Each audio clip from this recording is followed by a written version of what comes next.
97 nanograms that was detected half an hour to 24 hours in the center of this field that was sprayed. And oh, by the way, how much tracer did I find?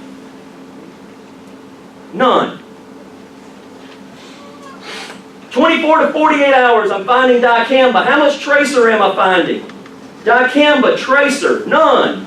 Oh, well, what about in the downwind direction where the wind was blowing? Dicamba, no tracer. Dicamba, no tracer. Dicamba, no tracer. Folks, we have just proven right here that particles are not staying suspended directly over a 1 acre field and deciding to move 24 hours, 30 minutes after spraying, those particles are gone. They're somewhere a half a mile, 2 miles down from where that application has occurred. That's what the data would indicate. Secondary movement of dicamba is from volatility, at least in this study. And I want to state today that detectable spray particles are not suspended directly above plots 30 minutes after application. You know, about a week and a half ago, I was laying there in bed one night, and you know, I like to make sure that I can relate. We're in here, we're wanting to make sure everyone understands what we're trying to communicate. And I got up and it came to me that, you know, something that someone may understand from an atmospheric loading standpoint is what I have in this picture here.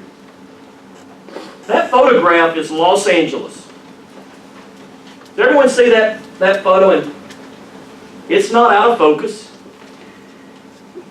Everyone in this room understands the situation with Los Angeles. Emissions are concentrated within that region. Everyone in that region is impacted. It's a difficult problem to solve. I'll tell you today, there's health, there's environmental impacts associated with that problem. Folks, that's reality. And I'm also tell you today that's very, very close to what we're dealing with here when we begin to see atmospheric loading of a volatile compound such as dicamba here in the state of Arkansas. Here's a photograph from northeast Arkansas where we had broad acreage uniform damage. You know, I'll tell you today that, do these soybeans have physical drift on them? Yeah, they probably have physical drift on them. But when you go and you look at the shrubs, you look at the trees, and you walk all around this and you see cupping. And when you see cupping, it's not on one side of a tree, it's on all sides of a tree, which indicate to me it's not physical drift. It's not moving in a single direction. I'll tell you today, that's not tank contamination. And here's what Dr. Larry Steckel said from the University of Tennessee. He said, dicamba certainly volatilized and moved because of uniform damage on sensitive plants. That's how you get uniform damage. And I'm talking, when I say sensitive plants, I'm talking sensitive plants outside of the field. I'm talking about the trees, the shrubs, the local landscape. Now folks, this is absolutely nothing new. In 1979, Behrens and Lucians published a paper called Dicamba Volatility.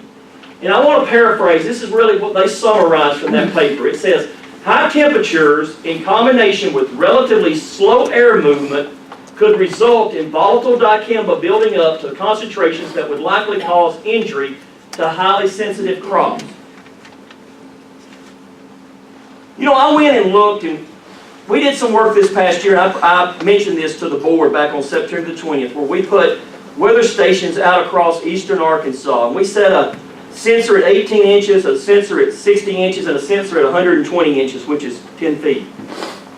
And I went back in yesterday, and I pulled my data from Mariana. Didn't have time to pull it all, but pulled the data from Mariana, and I looked at the month of June. In the month of June, 27 out of 30 days in the month of June, we had either a moderate or a very intense inversion that set in. Actually, an inversion set in every day, every evening. Inversion set in every evening, but we had either a moderate or a strong inversion 27 out of 30 days. With that, you begin to have slow air movement, stable air. Now I want to share with you some results from trials that we've conducted over the past several years. And I'm going to look at 7 trials